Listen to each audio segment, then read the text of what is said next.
Good evening, dear participants. Welcome to the second week of the certificate course in counseling skills.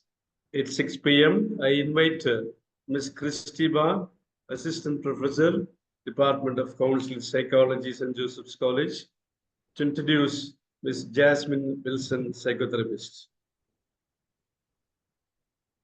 Good evening, everyone. Welcome you all to the 7th day of the certificate course program. Today we are having Ms. Jasmine as a resource person.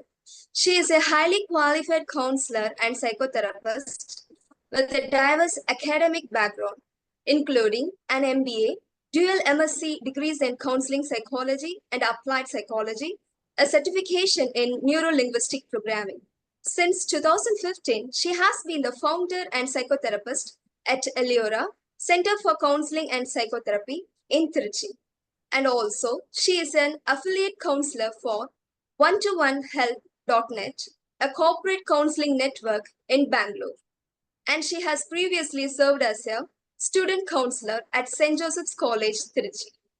In addition to her professional roles, she is deeply involved in social responsibility activities, serving as a board member for Danny and Friends Muscular Dystrophy Association and Manigandam Panchayat Education and Village Development Society. Through her work, she continues to positively impact individuals and communities, offering support and promoting mental well-being. We are glad to have you, ma'am. Over to you.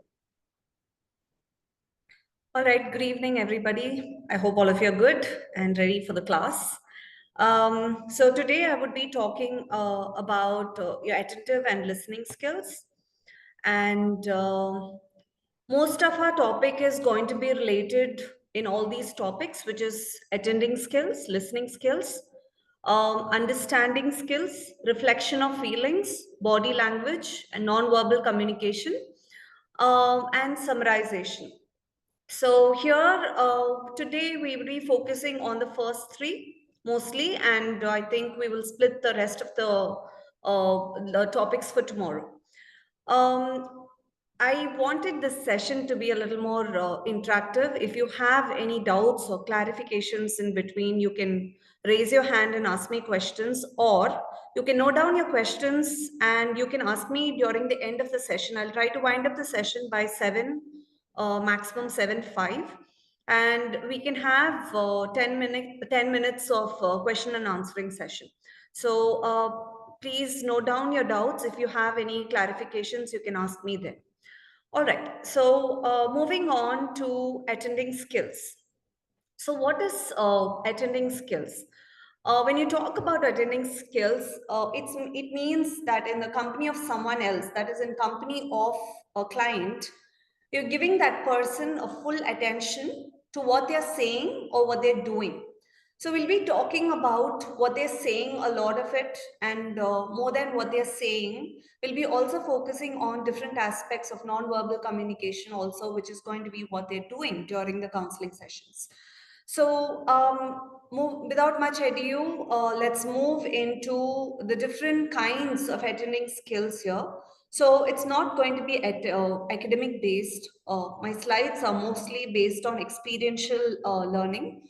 So I think there is a scope for asking a lot of questions and clarifications in a practical sense. So I would dive into the topic directly, which is positive attentive behaviors. So when you talk to a client, when you're meeting the client in person, it's very important that you understand the concept of having a proper eye contact.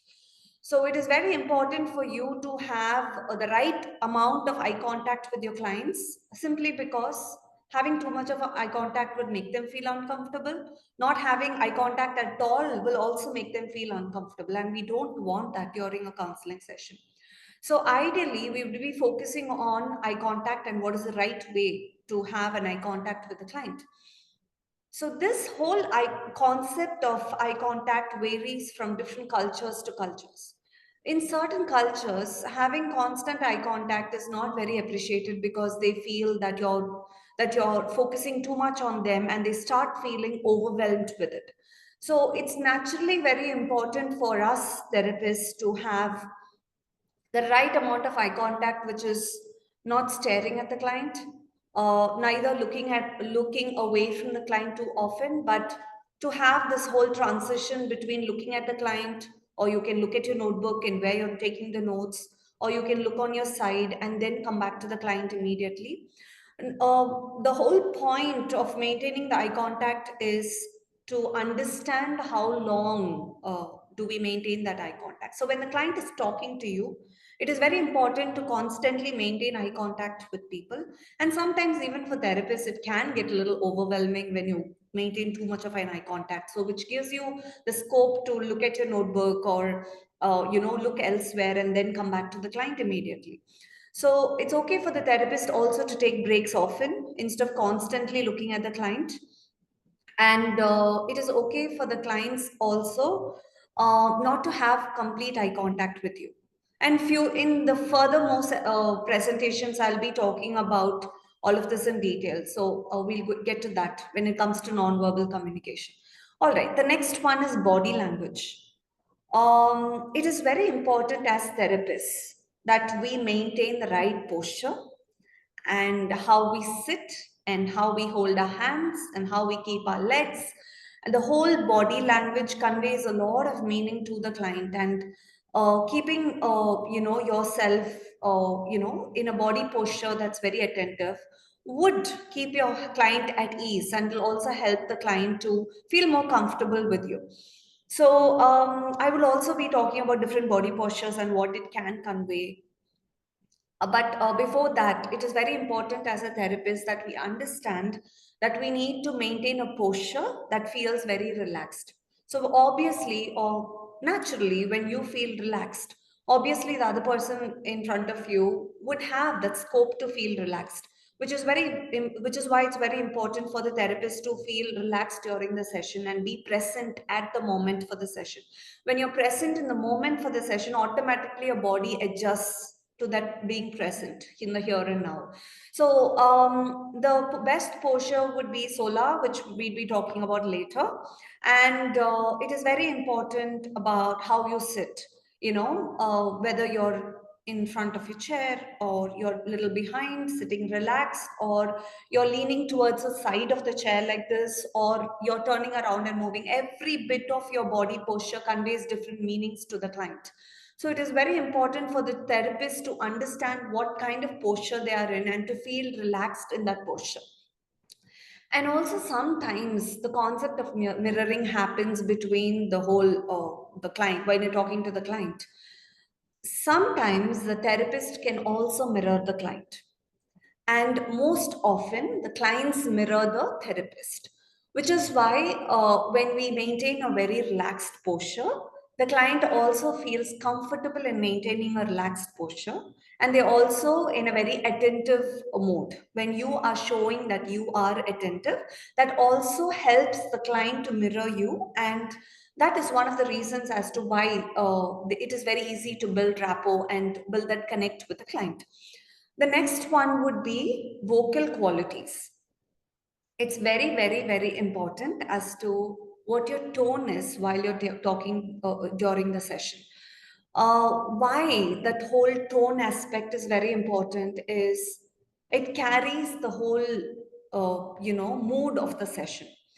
Sometimes it is very important for you to be attentive to the tone of your client. When the client is expressing to you in a very anxious way, the tone is also high and low, right? So you will also need to understand the tone of the client in order to adjust your tone according to the client to make that transaction between both your client and yourself feel much more comfortable and at ease.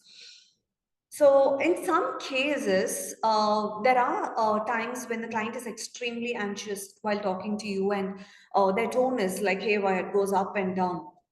And it is very important for you to be attentive to their tone and try to match with the client's tone.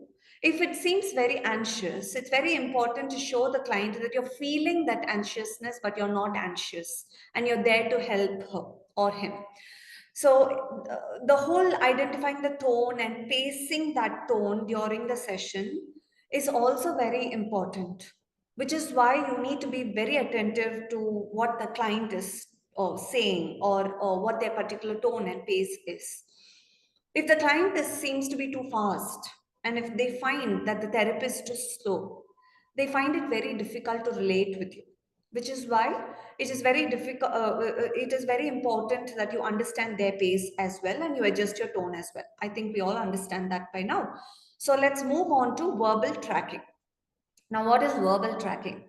It's just to make your client understand that you are in line with whatever they're saying during the session.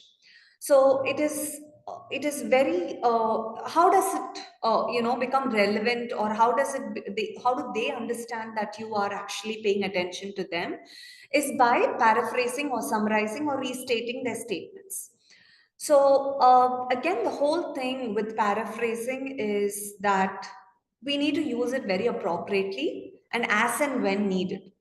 As therapists, I think at least during the starting stages of us practicing as counselors, it is very natural for us to try to use all the different skills that we have learned so far. And we are very conscious about using those skills. I think over time, when you learn how to use it, that whole appropriateness comes into place. It comes with experience, so there's no pressure. So I want you to understand that paraphrasing and summarizing is one way of helping the client understand that you're in line with their story and you actually are following whatever is being told to you. When you talk about paraphrasing, sometimes some clients feel disturbed when you paraphrase a lot, which is why I told you it's very important to understand the course of what is being shared to stop the client there and then, right? So once you understand that, it's very easy to do the paraphrasing, which is why you need to understand that whole pacing, all of that.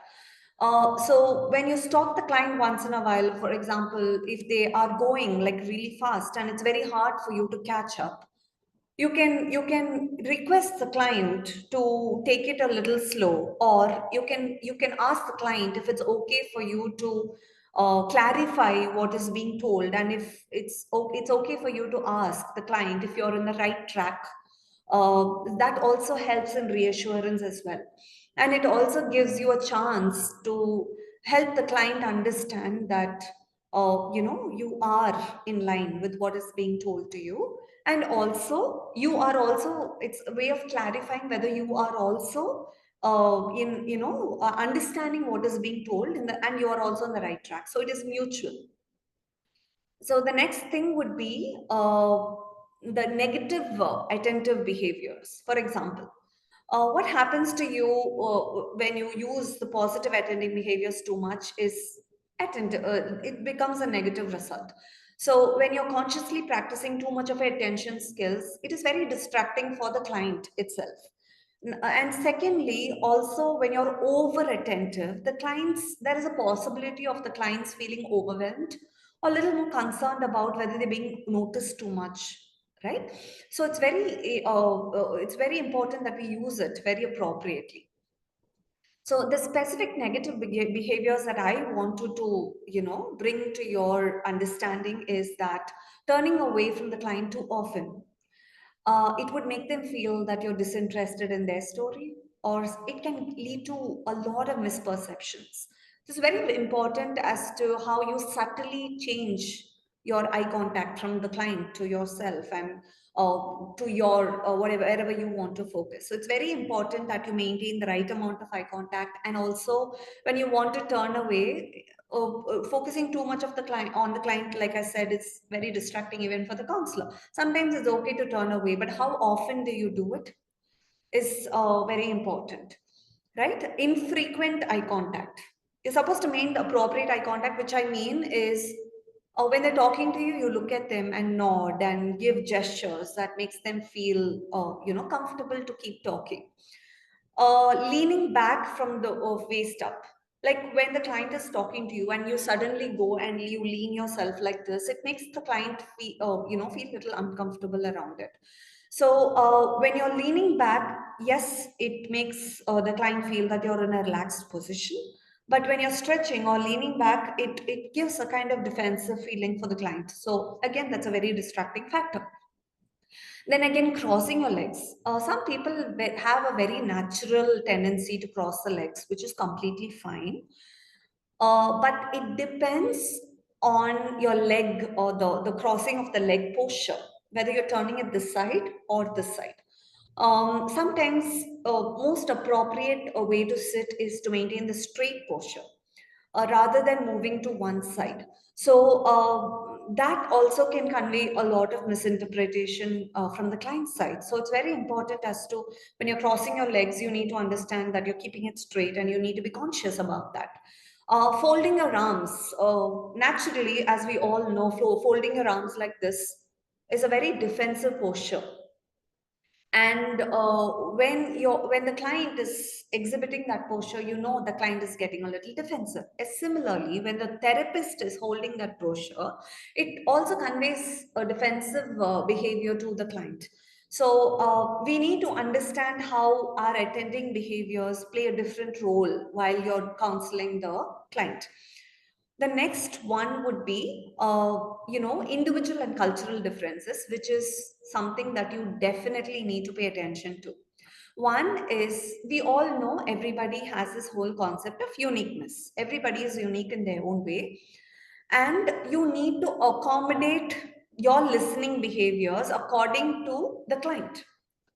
So that's something that you need to understand, because they all have certain cultural boundaries. You first need to understand where the client is coming from and what is normal for them and what is not normal for them. That you can easily understand while the client is talking to you. Even while your seating arrangement is made, it's very important as to how your seating arrangement is made. The client should not be too close to you, not too far away from you. And what is that space and gap between you and your client? Do you have an object in between, like a coffee table or a table in between the client? And does the client feel comfortable about that space? Is all something that we need to take into account. And some clients don't like the therapist to be too close to them. They need to maintain that appropriate distance between the client and them.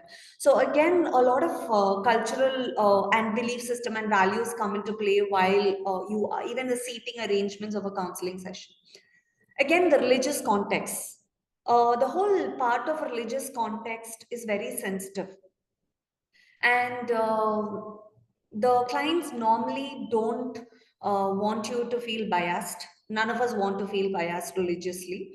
But it's very important, even in the intake, we understand what is the religious background of the client, so we can carry and give examples or self-disclosures or use different techniques appropriately. So it is very important for you to understand where the client is coming from and what is their religious and cultural background. Just for you to know what is okay and what is not okay. And sometimes there are chances where you don't know. And it's always okay to ask the client and clarify it instead of just assuming, thinking that it's okay. The client will accept it. It's very important that we need to clarify as therapists, and that is also a very, very important skill. Yes, we should never take assumptions into consideration, or we should never let the assumptions play in between you and the client. Yes, the next one would be your personal beliefs.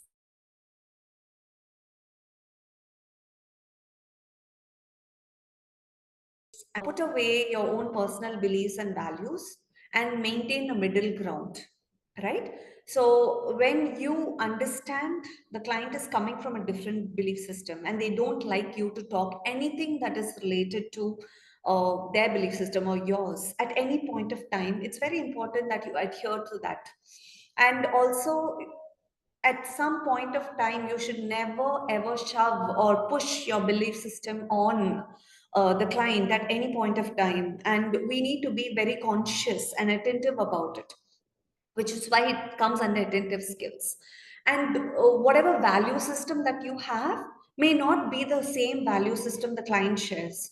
And it is very important for you to identify what is their value system and what are things they're okay, not okay with. Simple as that.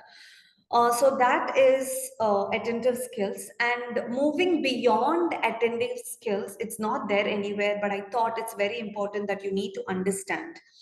So I'm going to talk about three different types, and one is non-directive listening responses. For example, your silence. Silence is a very, very important skill. Sometimes when you talk too much, you're missing out on details.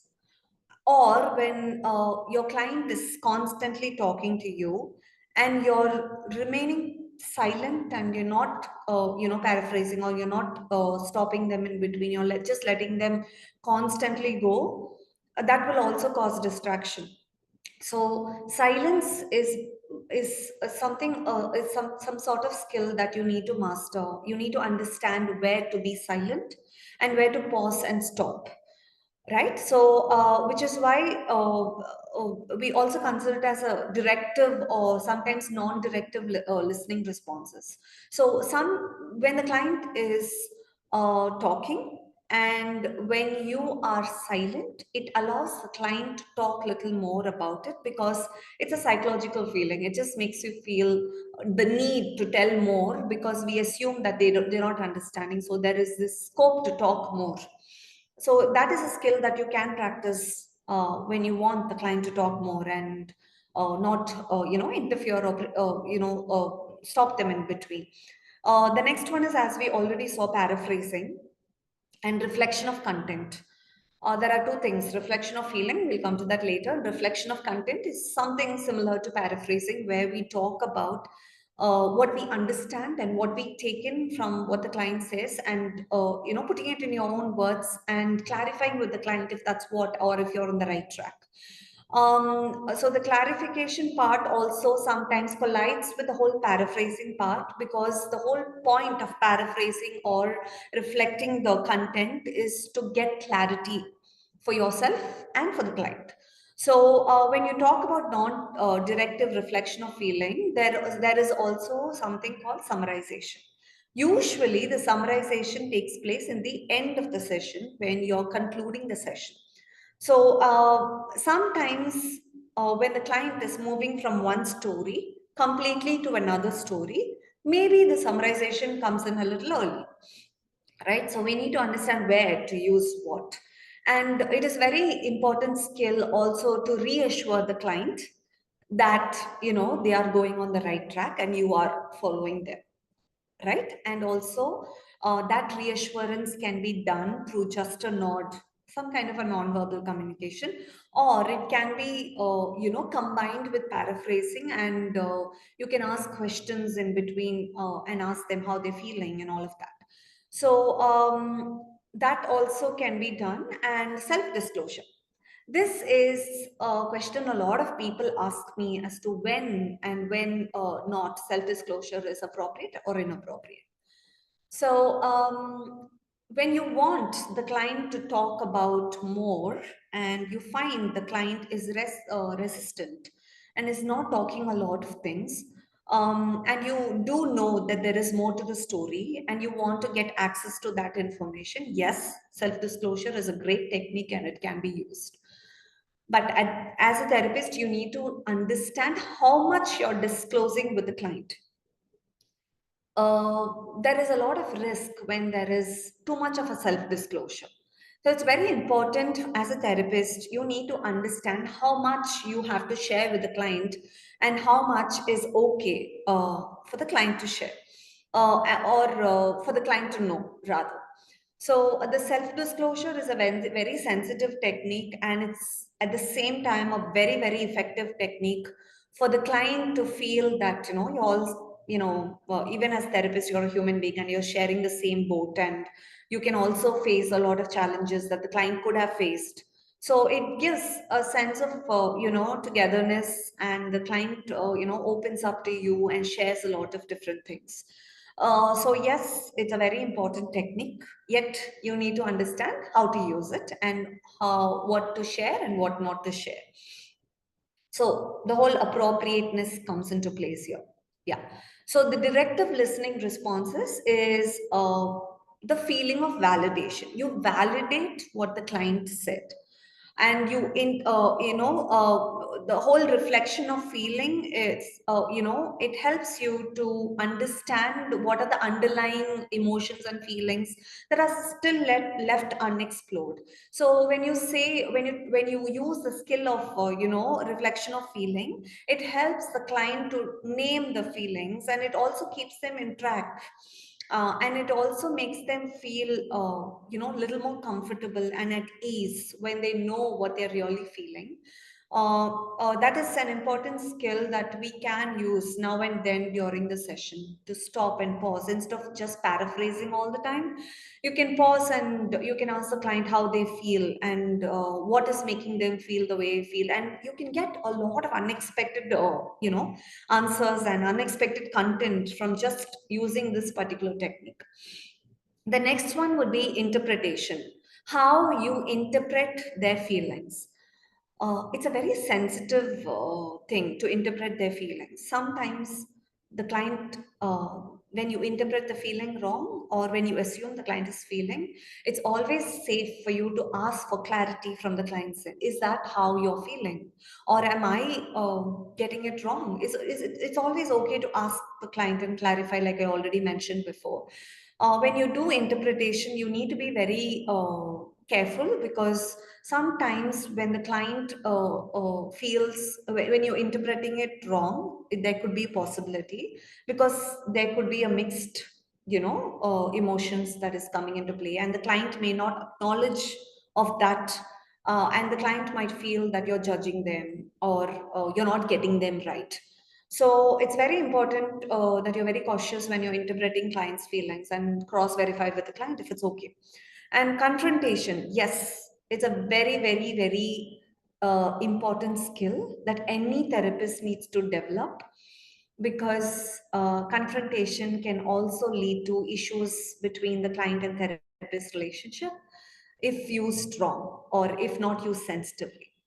So it is very important that we sometimes confront our client and bring them to reality.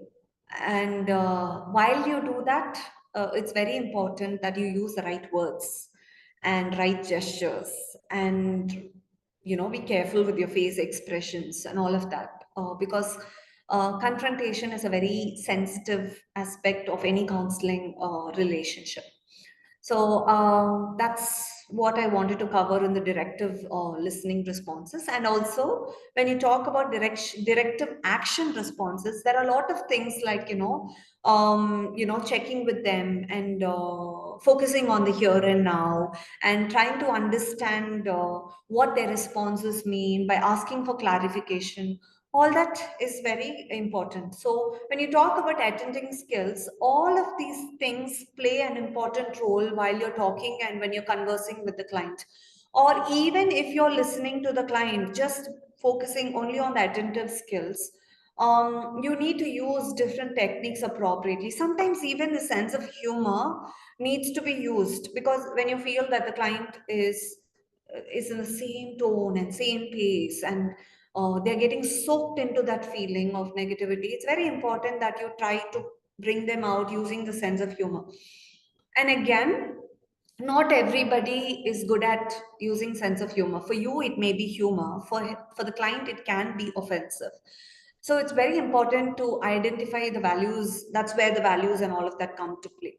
So it's very important for you to identify and use sense of humor only when you build that rapport with the client. So moving on to the next slide, it's going to be non-verbal gestures, which is the little bit of extra that I'm going to give you when it comes to attending and listening skills. So these are different behaviors that the clients or the therapists exhibit, and we need to be very aware of that, which is why I'm focusing on the non-verbal gestures, because it carries a big part of any counseling relationship. So when you lean forward, it shows, we all know, when you're leaning forward, it means you're very attentive and you're showing interest and you're very interested in the client's story. It gives a lot of very positive meaning. And when you lean backwards, it also means that you're not showing interest.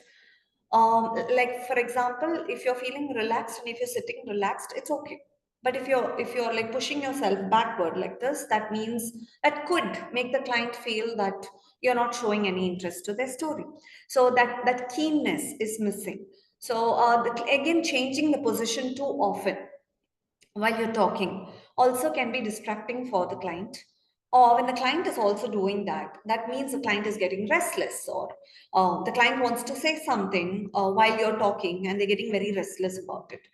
Yeah, so different gestures feel, they convey very different meanings, and these are just a little bit of tiny things from experience that I wanted you guys to know. The next one would be your non-verbal gestures related to your face expression. So we all know that face is the index of mind, and yes, it's true. Your face and your expressions can convey a lot of feeling that you're not talking about. So yes, as therapists, you need to be very attentive to those those facial expressions from the client side. And as therapist, yes, you need to be very cautious about your facial expression. And yeah, when you focus on a person's facial expressions or gestures, you're focusing on their thoughts. You're giving a lot more insight into their thoughts, their emotions, their feelings, and what they're thinking. And it gives you a lot of scope to evaluate between what is being told and what is being, showed, right? So and you also can understand different conditioning there, and it's important that we understand that there could be different conditioning. Some people have this habit of smiling when they're talking some deep stuff. Yeah, it can be very contradictory. So it's very important that you understand the whole conditioning part also. So the smiling or showing sarcastic expressions or giving a fake smile or shrinking your forehead and all of that, it can convey a lot of meaning. So the eye contact, if the client is looking on your forehead, the shrinking or not shrinking, it's very easy to identify what the therapist is feeling and what you're seeing in the client as well. So when you look at somebody's forehead, it creates a very confused or serious mode, making big eyes. Like when they say something, or they're making that big eyes, it shows that they're being honest about what is being told. Sometimes some people use the small eyes, right? So that is when they're trying to give a false explanation, or they're thinking too much to convey what they want to tell you. And winking too frequently it's a sign of anxiousness, and they may be giving a false explanation to you. Watching elsewhere it typically shows that the lack of interest, or if the client is not seen very interested. The body movement, crossing the arms, that means a very secretive person. They feel uneasy, they are less prepared or defensive. Hiding hands, it means they're hiding something, or they don't feel comfortable talking about it, or they're not ready to talk about it. Scratching also, it means they're unsure of the statement they're making or the issue they're talking about. The next one would be the body movement. Either they're biting their nails, or they're covering their mouth with their hands. Different things has different meanings. So biting the nails is like feeling stressed, or they're worried, or they are anxious. And covering mouth with hands is they're very careful about what they're talking about, what explanation they're giving. And if they're taking a long inhalation, it means they are under pain, or they're feeling suffocated while talking about it. Then placing a finger on the cheek, it means they're thinking very seriously, that we all know. And hesitant, when they're hesitant, when they hesitate, that means they're very uneasy to talk about something, or your question is very uncomfortable for them. something like that. Then bowing your head means obviously they're feeling sad. We all do that.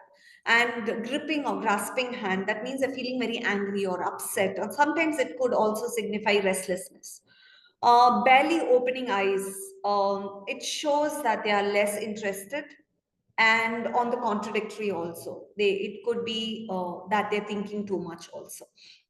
Crossing arms, putting hand on the chest, or repositioning their watch, or crossing their legs. It could signify that they are a little distracted or they are a little defensive. And it could also mean that they are anxious. Putting fingers on their nose and rubbing their eyes, or avoiding eye contact with you, or they're having a very, insincere smile, or unclear tone, that also means they're telling lies, or they're deceiving you, or they are kind of, changing the story. Yeah. So different gestures mean different things. And when you talk about attending skills, the most important aspect, like I was telling you while I started the presentation, is solar. So this is how you sit. S is how you sit, and you have to sit squarely. Squarely means, to keep both the legs placed in the ground parallel, and your hands should be on your armrest, well rested. And that is sitting squarely. So it gives a feeling that you're being attentive to what is being told, and you're in full focus. Yeah. So O is giving open posture.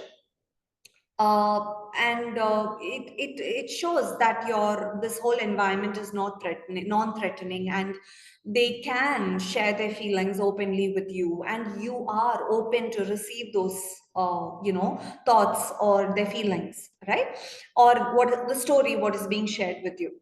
The L is leaning forward. Leaning forward is you moving forward, and that shows that you're very attentive to what is being told to you.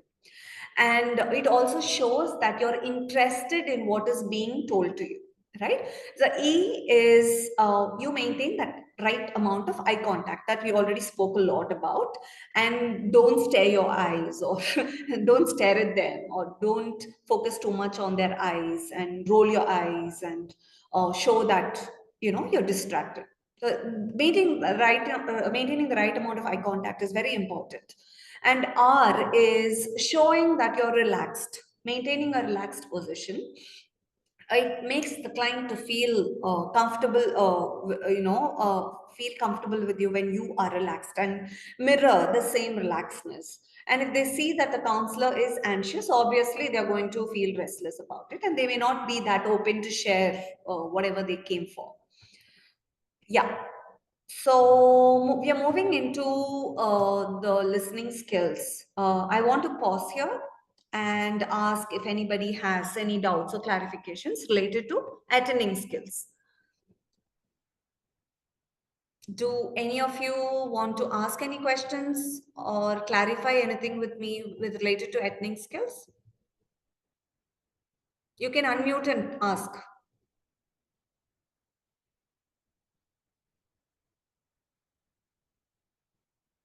Nobody talking is either you didn't understand anything or you understood everything. Okay, so nobody wants to ask questions. So let me move to listening skills. I don't want it to be monotonous for you guys as well. So ask if you really think it's important, or we can at least keep it to the end of the session. Yes, sir. Yeah, they reserve the questions towards the end of the session. I think someone has already raised their hand. Okay. Mahanta. Mahanta. Yeah. Yes. Mr. Mohan, could you unmute Mahanta, please? Yes, sir.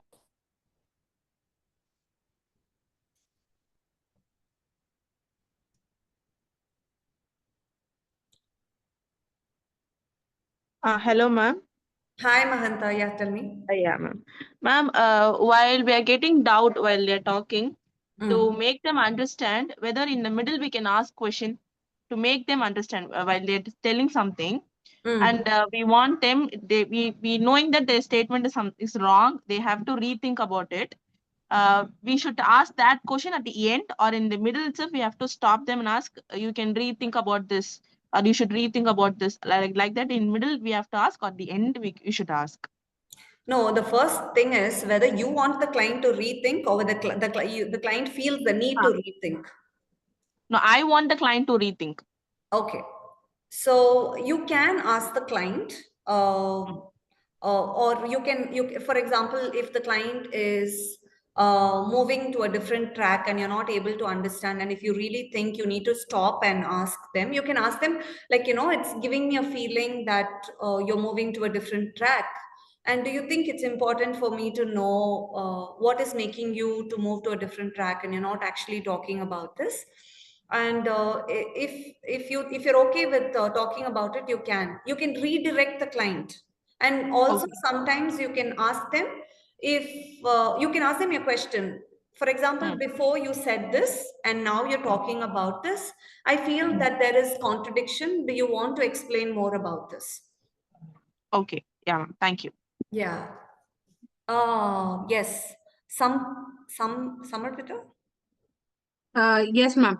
Yeah, hi. Ma'am, just wanted to ask you, we use two words, paraphrasing and summarizing. How exactly do you differentiate between both the things? I mean, what is paraphrasing and what is summarizing? Okay.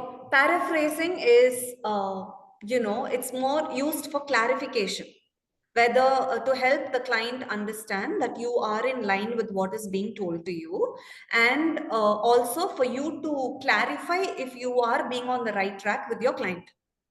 Okay. So paraphrasing is something that you do in between the session. That is when the client is telling you their story, where sometimes that pacing might come down. So that is the right place for you to stop and ask the client, what, you've been sharing this, and we've been discussing a lot about this, and do you want to tell me more about it, or do you think you want to talk about how you feel about it? Yeah. Or you can also tell the whole client story again to the client in your own words in a very crisp manner. That is paraphrasing. And summarizing is you're summarizing the entire session, and you're asking for clarifications later. So this summarization is usually carried in the end of the session unless the client is changing the topic. If the client is changing the focus from one topic to another, you can summarize in between the session. Okay. Okay. So, does Summarization is usually done at the end of the session. probing or clarifying on a particular point that you did not understand or you want to delve a little deeper happens during paraphrasing or it happens during summarize? If probing can happen anytime, you can use probing at any point of time. Okay. You don't have to use it while you're paraphrasing. Okay. Thank you so much, ma'am. Because and I'll be talking about probing, and I think that will answer a lot of your questions also. And in the Sure. later stages, I'll be talking about probing. Sure. Thank you so much. Yeah. Anybody else? Ma'am, Yeah. myself Krishna, ma'am. Hi, Krishna. Ma'am, Question. so to Yeah, you the- can go ahead, but this may be the last question. Then, Jasmine, you can proceed with the presentation. Yes, Then sir. Yeah. you can give them chance towards the end. Mm. Professor, go ahead. Yes, Krishnan, go ahead. Ma'am, while telling the story of the clients, they tell us on to the counselor. I did not Ma'am? get you right. Can you repeat that question Ma'am. for me? Ma'am, can you hear me, ma'am? Yeah. Ma'am, while telling our clients to us, can we play some some small games to make them more interactive and to avoid nervous? It is possible, ma'am. It depends on the client. You need to understand if the client is smaller, if the client is an adolescent, it's okay to play games and build that rapport with them. If the client is an adult, you need to understand first whether they're okay with you playing games. Or you can also, the skill of rapport building you would have learned. You can identify the different common interests between you and the client, and that way you can generate different level of conversation with the client as well. Yeah. Thank you, ma'am. If the client is not cooperative at all, you can always ask a lot of questions. If they're too resistant, you can ask a lot of questions. You can ask about their interests, and until they get comfortable with you, yes. Yes, ma'am. Thank you, ma'am. Yeah, okay. So now we'll move ahead into listening skills, and we'll stop with listening skills, and the rest of the stuff we'll do it tomorrow, right? So moving on to listening skills. Just give me a moment. Yeah. So listening skills is all these 10 things, okay? Your attentive silence. There is a reason why we call it attentive silence, is to understand when to be silent and when not to be silent, okay? That is also a listening skill. Cut ஆயிடுச்சு class 2 தடவை. Can you hear me? Okay, so reflective responses. So you need to understand that you need to give the right amount of responses, and what is the appropriation of using those responses. And non-verbal cues, you need to be attentive to different cues that the client is being giving, like I already mentioned in the attentive skills. You need to pay a lot of attention to the different cues, their body gestures, their facial movements, their eyes, their lips, how far is it going, how, close it is. You also need to see what position they are sitting, and are they feeling relaxed or they're feeling tensed. The way they sit also conveys a lot of things to you. Your listening skill should be not just actively listening to what the client is telling you or the story the client is telling you, but also you should be listening to different non-verbal gestures that we already discussed about. So avoid interpreting. A lot of time, in the name of paraphrasing, we interpret or we cut the client's flow of talk. It's very important that you need to learn to stop when you and the client feel comfortable to stop. And it's okay to you need to ask them whether it's okay for you to stop the client, right? For example, you ask the client, like, is it okay that if I stop you right now, I just want to clarify a few things, and after we do that, can we continue? Yeah. So it is very important that you need to understand where you're interrupting. If the client is like in full flow of emotions and he just feels a need to talk and he's talking to you, you interrupting will make him feel really irritated and annoyed. So it is very important for you to understand where to interrupt and where not to interrupt. Empathetic responses. The client needs to feel that your responses carry some amount of empathy, and you get what they're feeling and what they're going through, and you kind of understand what is being told to you. So empathetic responses, not just responding, but empathetically responding to the client is also a listening skill. For example, just when the client is telling you and when they're sharing with you a deep stuff and she is smiling at you, you can also reflect the smile, because that's her way of showing that sadness. And you can also mirror it and smile and nod your head, but smile and show that you're feeling for the client.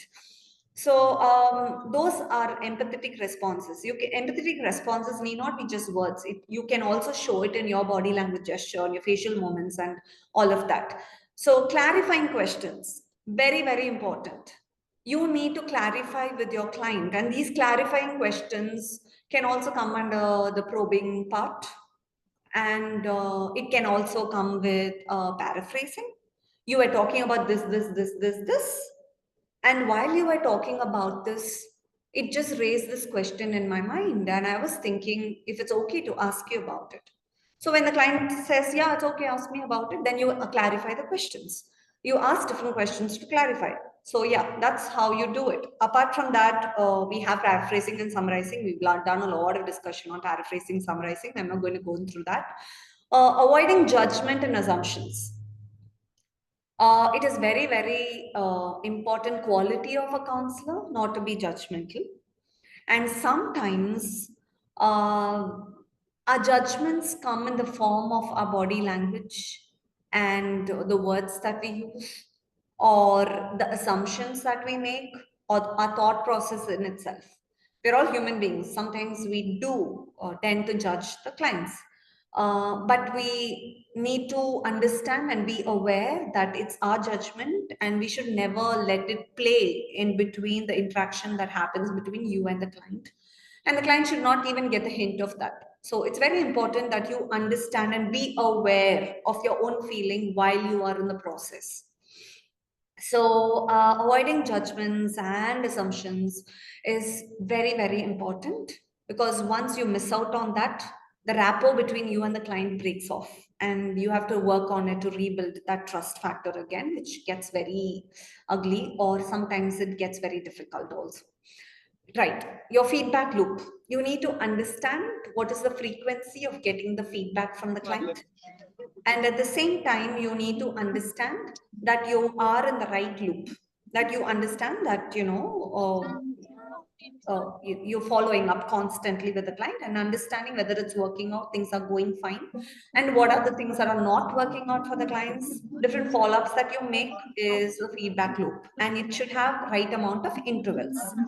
And remembering the details, it is a very, very, very important skill for any therapist to be attentive to the details. And the rapport building part becomes much more effective, and the trust between you and the client becomes more stronger. The relationship is more stronger when you pay attention to details and when you actually remember a lot of things they tell you. So a lot of my clients also, they ask me, they feel more close to me because I remember the details that they share. And sometimes they can't remember the details for too long, which is why it's very important for you to maintain notes. It's very important for you to record your notes properly. So remembering the details is a very, very important skill. And yes, it comes under attentive and listening skills. And the next one would be, okay, listening to the content and emotions, both verbal and non-verbal. So first you understand the theme of discussion. What is the client discussing about, and where is it revolving, and what is the environment of what is being told to you. Then giving full participation by showing physical signs, like by leaning forward and following the solar, and by helping the client to understand through different approval gestures. So paraphrasing and reflection of content, or paraphrasing or reflection of feeling, can also help the client to to understand that you're actually listening and you're following, right? So watch the tone and facial response. Yes, that's very, very important. Your tone, the loudness, the frequency, all that is very, very important. And it also the whole mood of the session also depends on the tone. So it's very important that you know the tone and your facial responses. Then encouragement.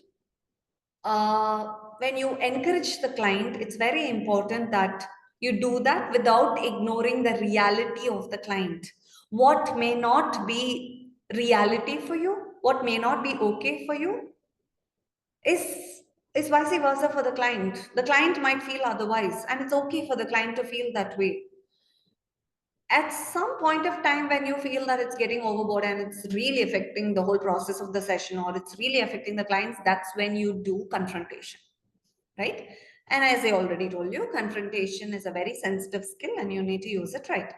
So looking for cues or clues, what brings you to see me today, is like a very good way of asking to understand what the client is bringing to the table, or to understand the mood, or to understand what issues they're going to bring. So it gives different clues, the whole question part. So you can get different clues while you begin the session itself. Awaiting invitations. Sometimes the client will move from one story to another. It's highly possible. And not all the time you need to confront the client about moving the story from one thing to another.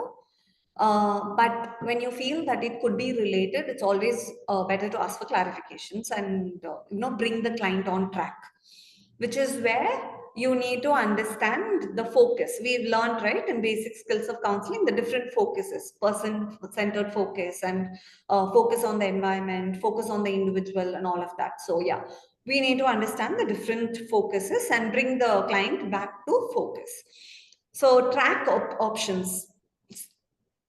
So that is what are the recent changes that has happened in the client's life, or just after the first session, or what is the future focus? What is the client looking at, and has there been any deviation in that, or how has the client been managing their issues so far, and what are the challenges they're facing, and are they externalizing or internalizing? What is their self-interest, and has it been changed?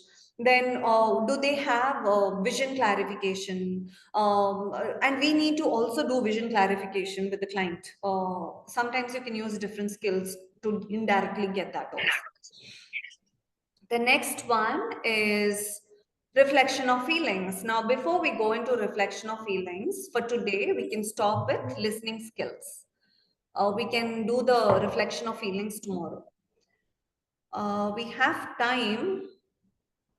But if you want to continue, I can continue with reflection of feelings, and we can leave more scope. Bale sir, do you think it's okay? I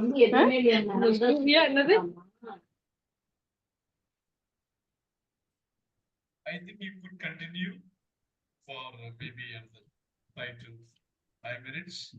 Okay. So we'll just stop with reflection of feelings by then. Yeah. All right.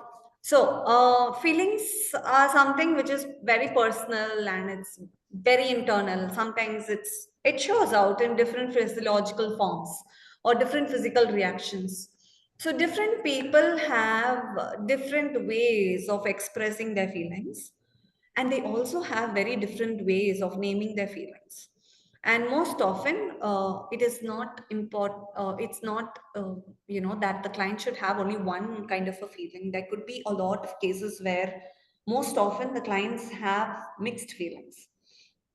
So it's very important as to stop the client and check what they are feeling in the here and now.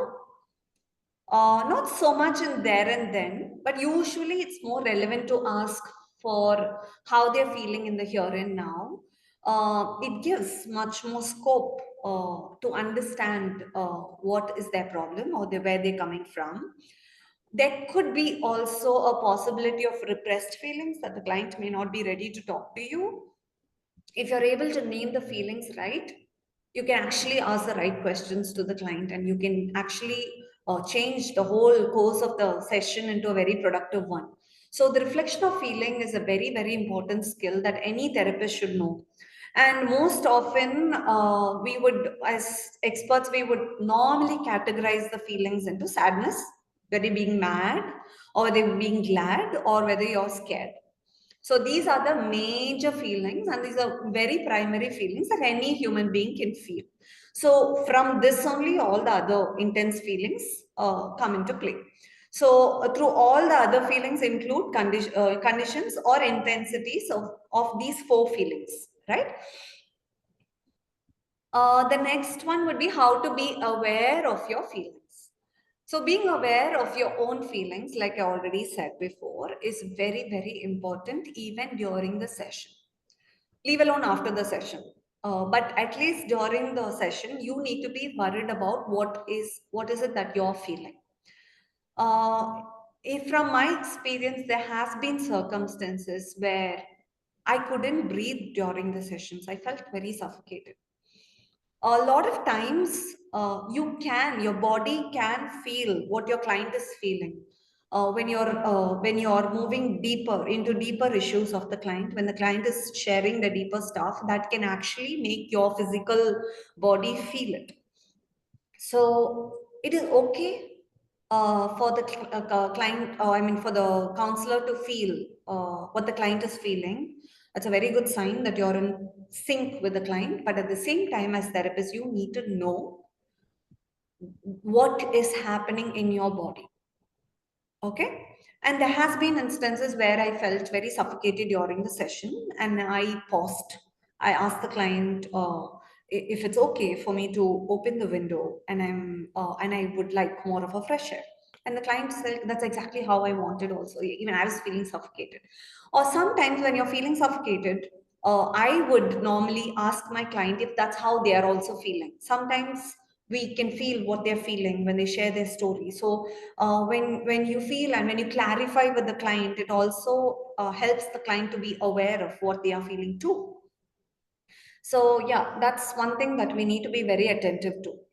Uh, when uh, when you're aware of your own feelings, it helps you to be a little more rational during the session. And it also helps you to understand what's happening within, and be aware that that should not impact in any way when you're handling the session.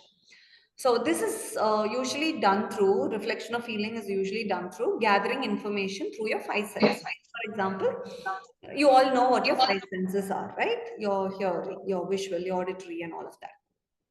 So you need to be gathering information for all the senses. For example, you hear the client breathing too hard, and or you see that the client is gasping for breath, or you see the hands are very restless, and all of these things convey different meanings. So it's very important to pay more attention to your own senses, not just that, but to pay more attention to what the senses of the client, deciding what that information means, not just assuming but by clarifying also.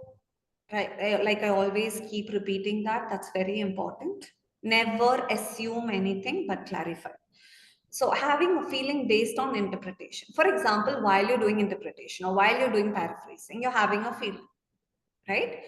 And it's okay to ask the client if they also feel the same way, right? And it's okay to ask the client also uh, that there is scope for them to correct you. You need to give them that space, or for them to correct you if you're wrong. And it's best that you don't act. Many therapists sometimes they feel they're right and they act defensive. That can put off the client, that can break the trust or the rapport between you and the client. The client might feel that you're judging them, or you're not concerned about how they feel and all of that. So it's always best to prioritize the client during the session. By prioritizing, I'm not saying that you should compromise everything about you and just go, not that, but by paying, the client is coming to you with a problem, but by paying more attention to what they are going through also, and at the same time letting them know that this is what you feel as well, right? So deciding how to express the feeling is very, very important. You need to first understand how you're conveying what you're feeling to the client. The assertiveness counts, the way you say it counts, your tone counts, your gesture, your body gesture counts, your facial expression counts. So expressing the feeling to the client is also very important in the terms of verbal as well as in the terms of non-verbal. You sense, you interpret, and you feel. This is the whole crisp thing of reflection of feeling. First, you sense what the client is feeling, then you check with the client, or you can directly interpret what is being felt, and then you can ask how, you can talk about how you're feeling, and you can ask the client also how they are feeling, right? The next one would be, it helps the counselor, the benefits of reflection of feeling basically is, it helps the counselor to build a strong relationship with the client, and it takes the session into a deeper level because you're giving them more access to talk, and it's giving you more scope into to dive into those feelings. Yeah, the purpose of the whole reflection of feeling is to seek out and to make the client aware of feelings that are beneath, that they are not even aware of sometimes, and to focus on that and bring it to the surface level.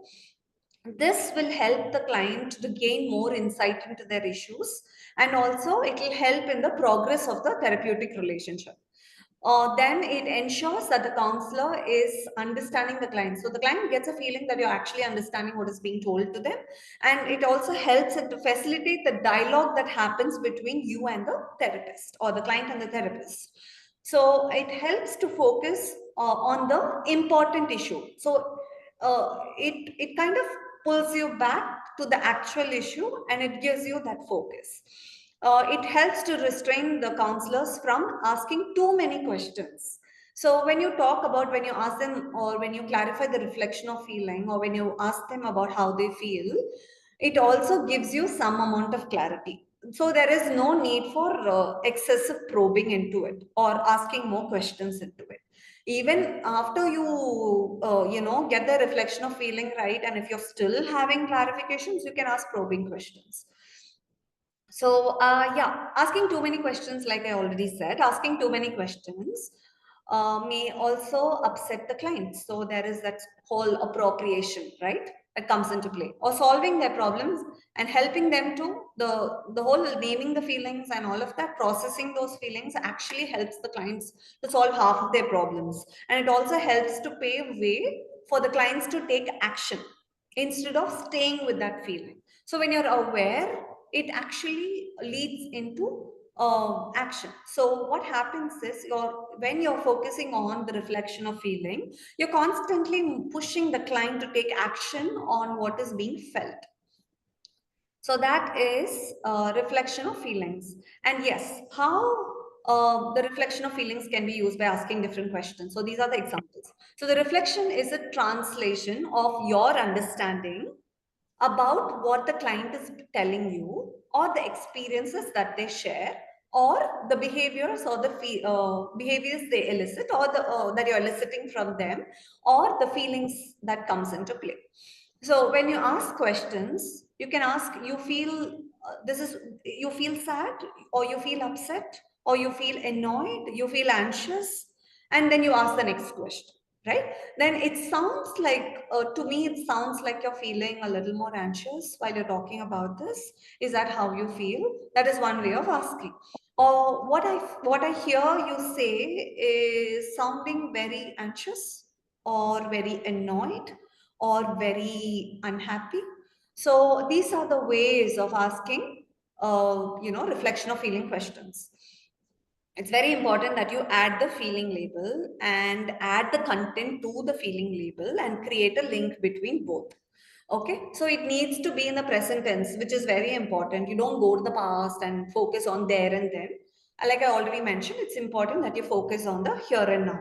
So the levels of reflection is two different types. The one is basic and the other one is advanced. So in the basic level, you just tell you feel this, right? In the advanced level, you feel this because of this. And was it that you meant, or what that means for the client, or what it means for you, right? And clarify with the client. So this is how you use reflection of feeling. Yeah, I think we are done with reflection of feeling. The next one is art of probing, that we'll cover tomorrow. I think it's time. It's already 7:07. Without much ado, I think we can move to the questions if anybody has any. You can unmute and ask your questions. Yeah, Bharati. Yes, ma'am. Hi. Good evening, ma'am. Yes, good evening. Ma'am, I have two questions, ma'am. Yes.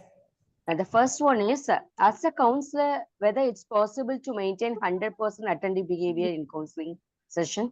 And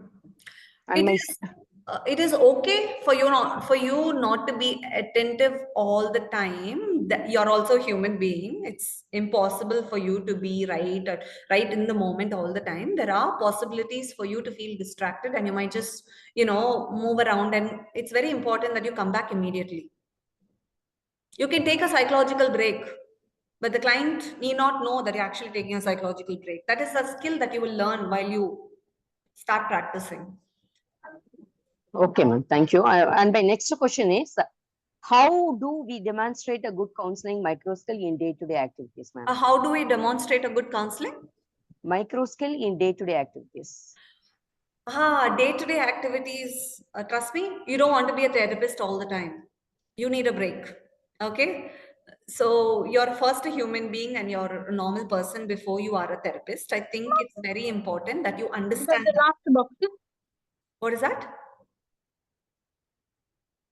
Okay, so it's very important that you understand that. And yes, practicing micro skills, you in the initial stages, yes, it's important that you practice it on people that are your friends and people that you know, or your colleagues, or some people that you're studying with. You can use the skill of silence. You can use a sense of humor. You can use you can practice confrontation a lot with your friends, and that is an important skill that you need to practice a lot, and that you can do only with your colleagues or people around. So by actively listening to people when they're talking, that's a skill that you need to develop, and you need to practice a lot. Only with practice that will come into play. So that's something that being attentive to when people are talking. And when you're not okay, the previous question that you asked, I also want to add in a point. Sometimes while the client is talking to you, it can be overwhelming for you as well. It's okay to just pause and ask the client if you can just take a sip of water, or you can ask the client whether you can just take a walk out of the room and come back, or if you want to just relax your body and turn around, that you can also ask the client, and you can ask them whether they feel comfortable if you do that, and do it also. I hope I answered your question. Yeah, thank you, ma'am.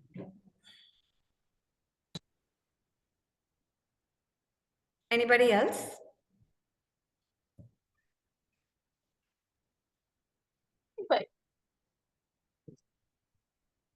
Yes, Pungrali.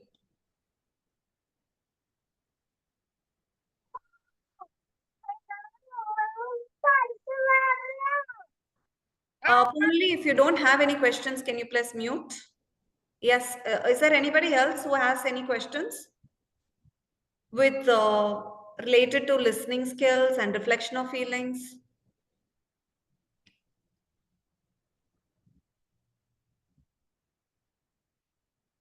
You can also give your feedback on how the session went, if I'm too fast or if I'm relevantly slow, or you can also give your feedback so I can correct it in the tomorrow's session. This will be okay, ma'am. All right, good. Okay. Dorothy Francina has raised her hand. Yeah, Dorothy. Good evening, ma'am. Hi, good evening. So I just have one question. Yes. So we were talking about facial expression, right? When we are listening to the client, we by knowingly or unknowingly, we will show some kind of expression in our face, which may make the client uncomfortable. So can you just give us some tips to control our emotions, like if we are not expressing it unknowingly? That's why I was talking to you about being aware of what's happening to you while the client is sharing their story is very important. See, when you're attending, it doesn't mean you're only listening to what the client is saying. You should be able to be attentive to what you're feeling also while the client is sharing. So being aware of what you're feeling will help you to suppress it, or it'll help you to change the direction of your thought. So the first thing is for you to be aware. Okay. Secondly, first thing is, when you're aware, automatically your facial expression will change accordingly, right? And you will feel conscious whether about what gesture you could be showing the client. Sometimes, in unavoidable circumstances, you might show different facial expression that might have upset the client.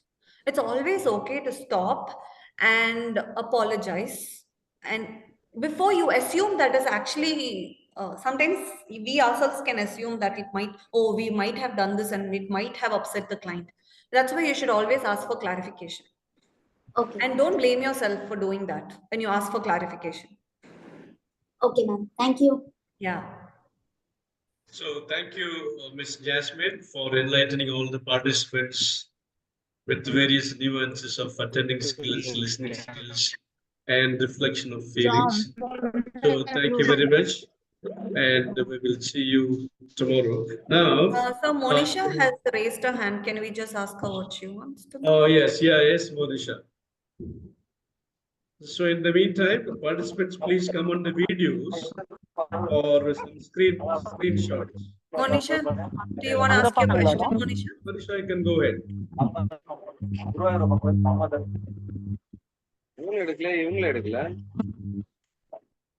Monisha, unmute your mic.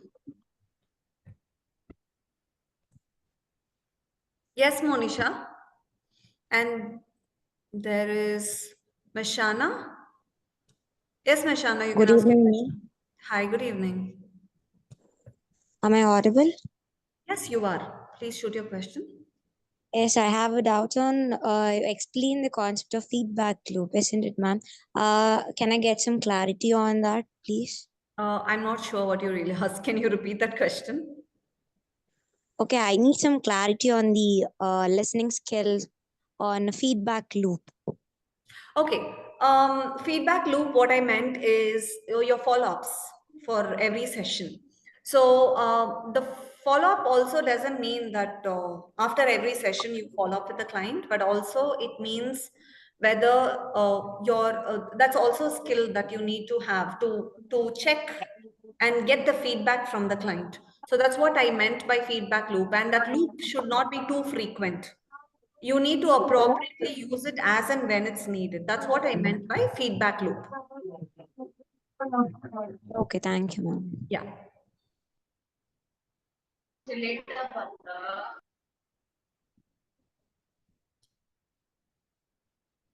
Okay, so there is no more questions, so we can wind up, so.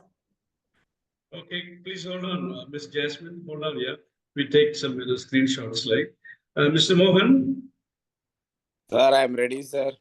Oh, yes, yeah. Participants, please turn on your videos and come on the videos. Keep smiling. Keep smiling for at least, 30 seconds. Keep smiling. Mr. Mohan, our technician, is very active and a very busy man. Thank you for giving us your time, Mr. Mohan. Sit down.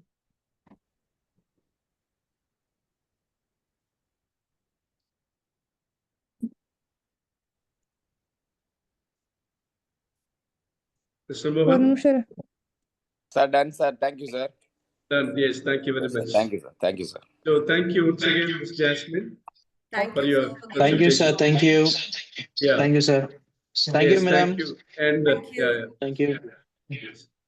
And we see you tomorrow. We have one more session from Miss Jasmine tomorrow. Yeah. I have posted the attendance record in the WhatsApp group, and also we have also posted all the recordings of last week's videos, including the offline class videos, in our YouTube channel. So for any clarifications, kindly visit our YouTube channel. So all the information regarding last week's classes are available in our YouTube channel. Yes, Dr. Pradeep. Yeah. Oh, not Dr. Pradeep. I'm Father Pradeep. Actually, for Oh. 2 days, I had a problem with Google Form. I was not able to do that. Okay. So that was not my fault, but I saw that only 1% was there for me in the attendance. Something was not okay. Because we also noticed that more of you were present, but less percentage of attendance was marked, like meaning there is just some something went difficulties wrong here in the because Google it. form. Don't worry, No, kindly, Father, like we are maybe- feeling kindly send a difficulties message. in Google Form. At many times we are unable to log in or unable to type our usernames or our registered Every time number. it goes again to sign in. So I'm facing the quite difficulty difficult. almost for all the days. That's the reason I log in my attendance in the personal chat itself. Like the moment we step in, I keep up the attendance over there. So if I tried it in Android phone as well, even in iPhone or in system, some or the other error is popping up for them. Ma'am, Ma'am, do you know my WhatsApp number? No, father. I am just updating the attendance in this same group chat itself. Hold on. See, if you have any difficulties, kindly post a message to this WhatsApp number. I will take care of it. Okay? Okay, No father. Sure. issues. Thank No you. issues. Yes, yeah. Thank you. Thank you. No issues, yeah. Thank you. Hello, sir. Can you hear me? Yes, father, yeah. Yes, sister. Yeah, go ahead. You said offline classes also posted, but only 5 days classes and 3 minutes video is there. Pardon me? Go ahead. In the YouTube, only can you hear? I think I'll just close my video. In the YouTube thing, only 5 days classes are there and 3 minutes video. That's all. Yeah. That's offline classes. Okay. Go to the live video section, sister. Okay. If you go to the live video section, you will see the live video for us class. You see that? Yes. Please. Yes, Yeah. thank you. Okay. All right. You're welcome.